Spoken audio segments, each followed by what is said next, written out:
I started by going and picking up a 4-unit apartment building, lived in one unit, rented out the others, remodeled at night and weekends when I got done with work. And that's ultimately where it all began. I ended up getting an off-market direct-to-seller tip through a carpet installer that I had hired to help me out on one of my units, and got a chance to meet the owners of the 16-unit apartment building. They were the original developers about 20 years earlier. It built a nice rapport, and after a couple months of going back and forth trying to see if I could get a deal done, ultimately we were able to work out a purchase where I got the bank to finance 80%. The sellers carried about 16.5% as a second position note. I got a personal loan from Wells Fargo for like another $8,500 after prorations.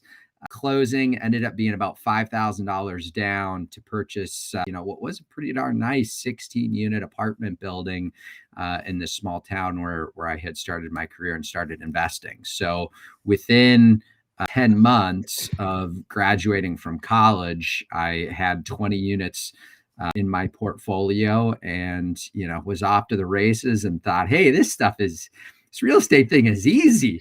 And the cool thing is you did it just on your own, and you did it the hard way. You creative finance, and then you also doubled down and found a way to even close the gap on what else was needed thereafter.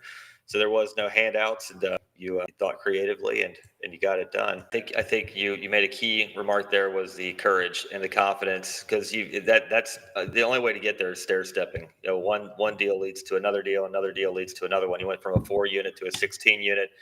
That's scary in of itself when you're sitting on 4 units, and now it's, wow, what am I going to do with the 16 coming up? But once you go to 16, then you go to 32, 60, 100. And it's just a stair step of doing bigger deals, and you're learning it.